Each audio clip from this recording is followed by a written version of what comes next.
Hello everyone, this is Professor Kent. In this recording, we're going to take up question 8. Question 8 belongs to chapter 18. In chapter 18, it is similar to the exercise 18 24. I'm just going to go through this question again. So what happens is, in this case, the company has a pre-tax income or losses. So if the company has an income, so what happens is that they pay taxes. So in 2018, company paid 5,000 taxes. In 2019, the company paid 14,000 taxes. The company didn't do well in the 2020. So what happens is, if they did not do well, they have some loss. So what they are able to do is, in 2020 they had a loss. In the previous year, in the 19 and 2019 and 2018, they had some income. So what they're going to do is, they're going to recover the taxes they paid to the government. So that's what they're going to do. So normally, when you think of a losses are carried back 3 years. They are carried back 3 years, and they carry forward 20 years. So you are allowed to carry forward your losses for the 20 years. So in this case, we needed to journalize this. This is the tax rate listed were all enacted by the beginning of 2018. Zuhu reports under ASPE, a future income tax method, and uses the valuation allowance account for the future tax asset account. So in this case, assume that it is more likely than not that 20% of the carry forward benefit will not be realized. Prepare the journal entries, but we're going to recover most of it. Some might not be able to recognize. That's what the question is saying. So if some will not be recognized, let's recognize what we can carry back. So they're saying 20% will not be recognized, the other 80% will be recognized. That's what they mean. So what happens is that we paid them 5,000 taxes here, and we paid them, sorry, not 5,000 taxes, we paid them here, we paid them 14,000. We're going to get that back from them. We paid them 5,000 here. We're going to recover both of the amounts from them. When are we going to recover it? In year 2020. In year 2020, that's when the company had a loss. So if we're going to receive money from the government, debit will be income tax receivable, and then credit will be your current tax benefit. So in here, current tax benefit. So that's the entry you will do in year 2020. So in this case, we are going to recover the 5,000 plus the 14,000. So altogether, we're going to receive a check from the government for $19,000. So that was the first question, was that we are going to receive the money from the government. Now the second part of the question is asking us, how much of the loss is carried forward. So if my loss in 2020 was 150,000, what we did is we recovered some of the loss in 19, some of the loss is recovered in the 18. So what is the carry forward? The carry forward will be the 80,000. So how much of the loss is carry forward? In this case, the loss is carry forward for the future year. It will be 80,000. Now the company, next year the company has an income, so they're able to use some of the losses in the following year. So that's what you will do. So now I'm going to leave it to that, because the other question isn't asking us to do anything else in the 2021. The next question that we had to do was the cash flow question that I did not get chance to do it in the class. So in this case, we are using a direct method. So if you're using a direct method, we have to, that's the question that we needed to do. In this case, it is the name of, first we always start with the name of the company. In this case, the name of the company is Sunset Cove Ice Cream Limited. It's cold for an ice cream, but we still have to do it. Now we are doing we are doing a statement of cash flow. So that's what we are doing. When are we doing it? It's normally done, they're saying year ended 2017. So we have our year end is December 31st, 2017. The first activity is cash flow from operating activities. So first one is my operating activities. Now when we are doing an operating activities, what we are going to do is we are going to do everything. We're connecting the income statement to the balance sheet. That's what we are connecting it.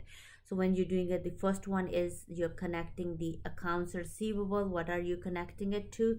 You are connecting the accounts receivable to um, your revenue account. So when I connected, I have a accounts receivable. I started off with 39,825, and we're going to end up with 34,125. My current revenue, which all the sales are on credit, my current year's revenue is 380,850. So what we wanted to know, how much cash we received from the customers. So you take the beginning balance, what plus your on credit sales, and then what you're gonna do is we received some money from the company, and that will be your X equal to your ending balance. So that's what you will do. That's your ending balance. In this case, your ending balance that is given to us is on our balance sheet. It is 304,125, and we solve for X, and then our X will be $386,550. So what we did is what we are receiving, we cash received from customers. So we are receiving money from customers. How much are we receiving? We're receiving 386,000 and 550,000. So that's the money that we are going to receive from the customers. Then what we're going to go to our next one. The next one, what we needed to connect it. The next one, we need to correct the cost of goods sold. The cost of goods connected to my inventory, and then we are going to connect it to accounts payable. So these are the account we are connecting it to. So let's do that first. So first we have an inventory. You have to purchase the inventory before you could sell it, and then we want to know how much of the inventory is paid within for this cash flow statement. So let's do that. My inventory is, I started off with 46475, and we know that we're going to end up with 156,000. Then what we do is that we have a cost of goods sold, and we sold 222,300 worth of inventory. Of course, we didn't have enough inventory to sell it, so what we had to do is we had to do a purchase. When we're doing this, you add these two numbers, you subtract that number from it to get your purchases.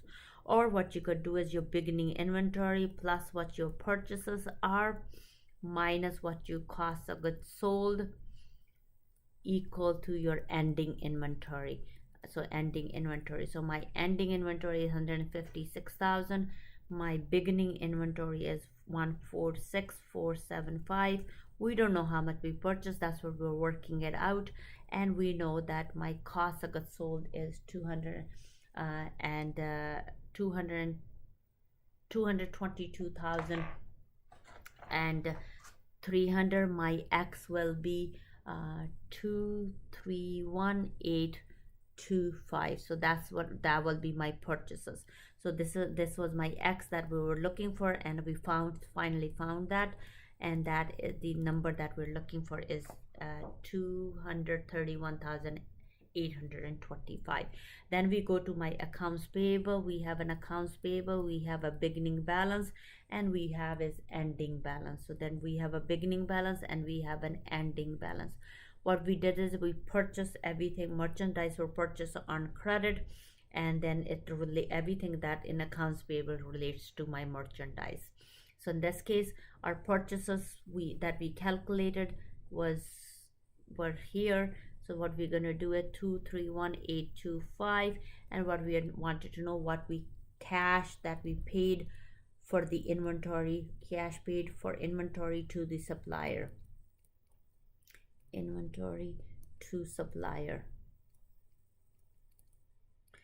We're making a cash payment. So now how you're going to do that, you are going to work it out. 33750 plus your purchases and minus what you paid equal to what your balance is, and that X will be the number that we are making a payment to the suppliers, and in this case it is 234,100. So 234,100. So that will be your that will be the number for the cash we paid for our inventory. Let's look at the next line. And what is the next line in our income statement? And in this case, statement of income, my other one is my operating expenses. In other words, the operating expenses you needed to record to connect it to prepaid, and also if there is any accrued liability. In this case, we only have a prepaid expense. So if there's a prepaid expense, we wanted to know, did we pay all cash for the operating expenses, or some is my adjusting entry from my prepaid expenses. So in this case, what happens is we started off with 1650, and we know we are going to end up with 3600. So what we did is we purchased some of the inventory. So how much did we pay for that?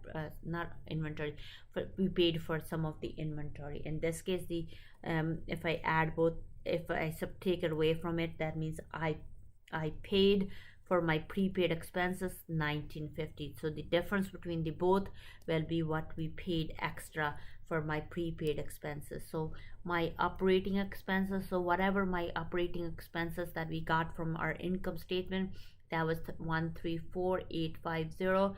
So if your prepaid expenses increase, what you're gonna do is you add it. That means we paid extra for these expenses. That wasn't part of my expenses. In this case, it would be 136. Prepaid expenses is your 950. I was just giving you the final number. So this was the difference. And then what you're gonna do is what the cash we paid for our operating expenses, 136,800. So if your prepaid expenses increases, you add it. If your prepaid expenses decrease, you will be minusing it from the operating expenses. So you will be minusing it. So what we are going to do here is cash paid for operating expenses.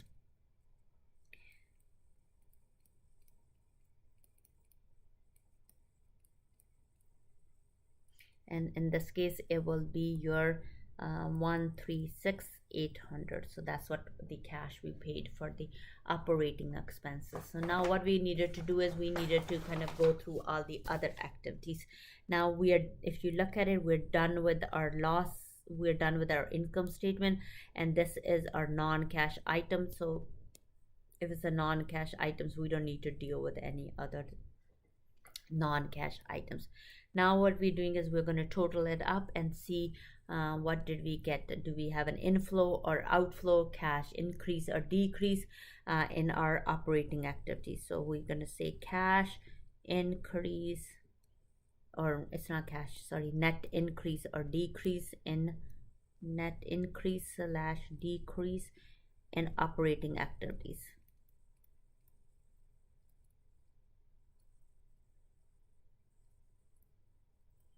So I add and subtract these numbers, and what did I get? I got 15,650, and that is my number A. My second one I want to do is financing activities. So we are going to say cash flow from financing activities.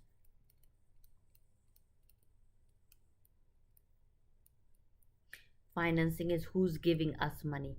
So where we are borrowing money. So it's your long-term notes, your long-term liabilities, long-term debt. You have your common share, you have your preferred share, and if you have those, you will also have your dividend. So that's where we're getting the money from. So that's where we are getting our money from. So let's look at it and see where I'm getting the money. So the first thing we're going to look at it is, if you think about it, we have dividend payable, bond payable, and we have a common share. Those are the three items I'm going to look at it, and you're going to connect them to whatever is given to us in here. So if we look at it, in H, the change in the balance of retained earning results from the dividend declaration and the loss. So we want to know how much dividend they declared, because they didn't tell us how much they declared. If they don't tell us, we needed to know how much was declared before we can connect it to dividend payable. the first thing we needed to do is cash paid for dividend. So that's what we are looking for, cash paid for dividend. And we don't know how much cash we paid for the dividend. So if I look at my retained earnings section, I started off with, what did I started off with? It's right here. I started 66525, and we know we are going to end up with 60425 as a positive number. If the company has a net income, the number will go here. If the company had a net loss, the number will go here. In this case, our net loss is 5100. So you could have the company could have a net income, or company could have a net loss. You will not have both. You can only have one or the other. If that's the case, then you needed to see what was my dividend. In this case, you will take these two numbers, add them, and then subtract it from there. And then what would that give you? It will give you my dividend. In this case, the dividend is $1,000. I'm going to show you how to work it out too. And another way, you have a retained earning, your beginning. In this case, we started off with 66525 plus, if it's a plus or a minus, in this case, you could have a net income or net loss. In this case, we have a net loss of 5100. And then what we're going to do is minus your dividend equal to your ending balance in your retained earnings. So do you have an ending balance in your retained earning? In this case, they told us what that number is, 60425, and we're solving for this x. So in other words, what you're going to do is you're going to take these two numbers and subtract it from each other, and then find for your x, and that should be your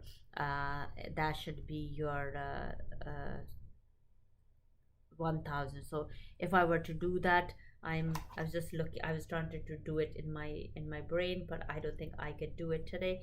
Minus the 550 I will get a 61425. And then what I'm doing is I'm taking it to the other side. My dividend is difference between those two numbers is my dividend. In this case, it will be exactly $1,000. So now, since we declared that much dividend, we didn't pay all the dividend, or we maybe paid all of the dividend. So we look at the dividend payable account. In your dividend payable, we started off with 4,500.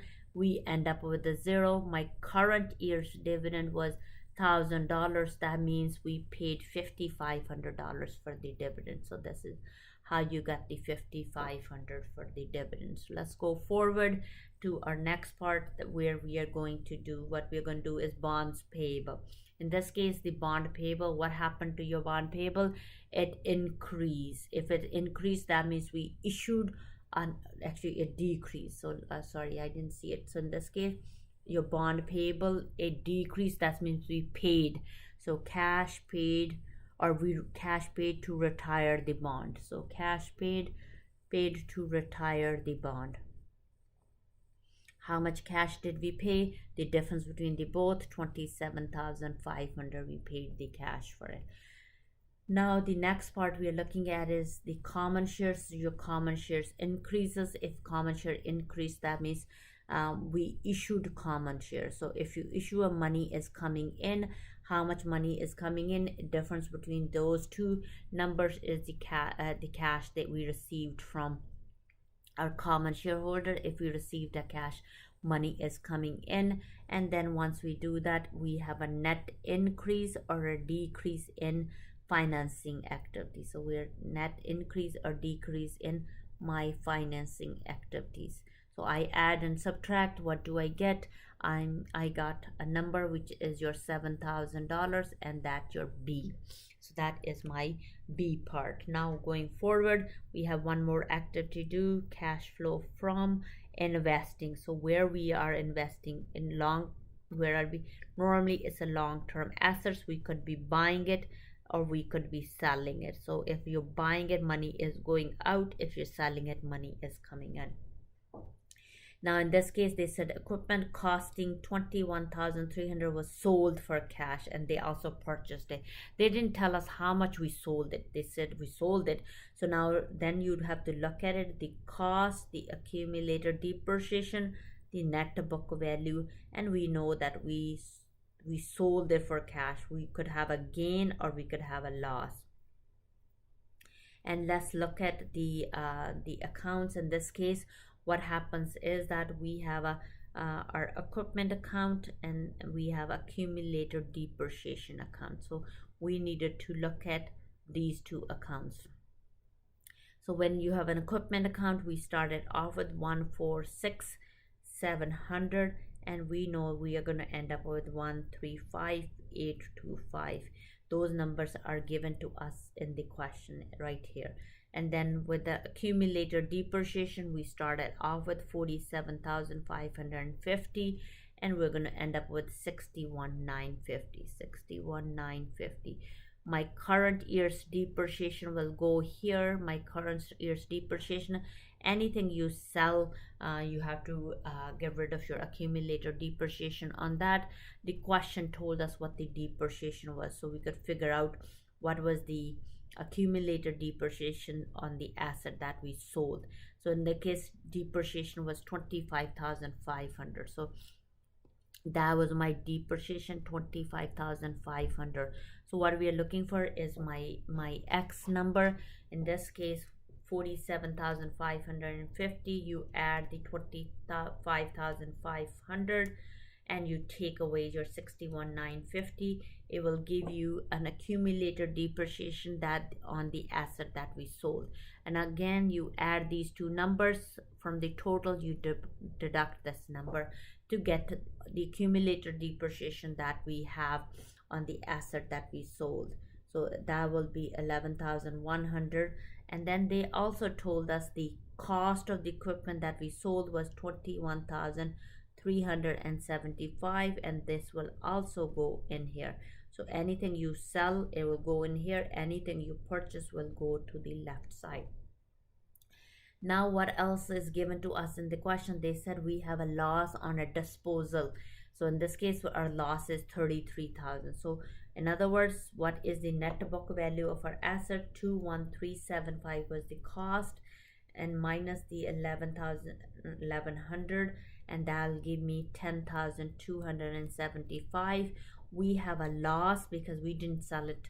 We sell it for loss, and our loss was 3,300.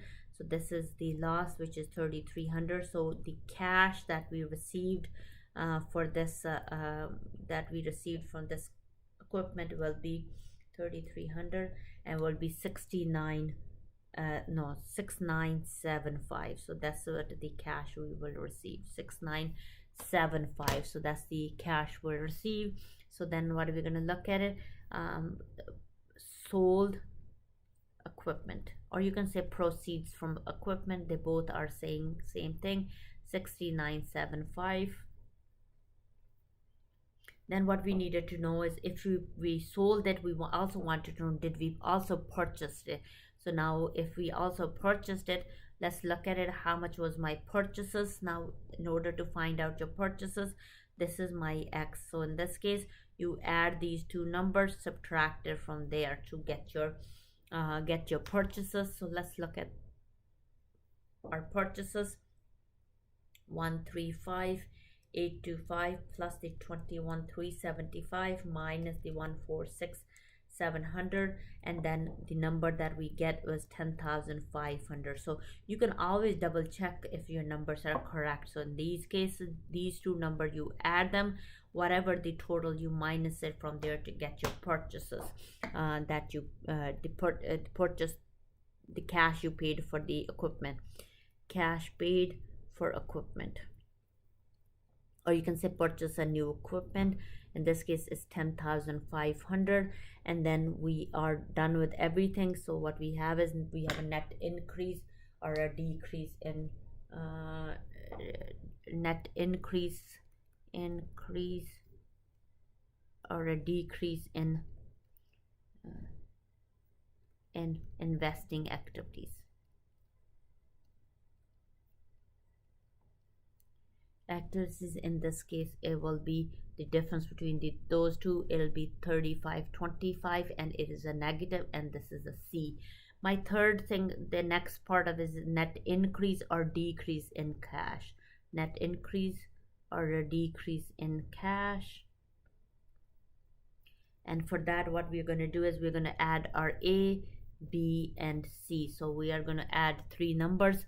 In this case, when you add three numbers, your A was your 15,650, your B was your 7,000, and your C was 3,525. And what did we get in what was the increase or decrease? It will be 19,125. And what we need to do is we have a beginning, and that beginning is my cash balance, and then we have an ending cash balance. So we have an ending and ending cash balance. So that's what we have. So when you're looking at that, you're looking at your balance sheet. The beginning is 23,925. So we are going to add the beginning 23,925. And then what we need to do is we needed to add both numbers, and then we'll get an ending balance 43,050, and that's the balance we have in our balance sheet. So they both balance. So in this case, what we know what the number is going to be. So those two numbers that you can just kind of get it from the balance sheet and then work your way up. So I add those two numbers, and that's the balance we have. So that's it for the cash flow statement for the direct method. So those are the, as I promised to do these questions and do the recording for you, I did that. Do reply to the message, reply back with a message saying that you like the video or not, so I get a little bit of assurance that you have you have gone through the video. Thank you so much for listening to me. Take care. Bye.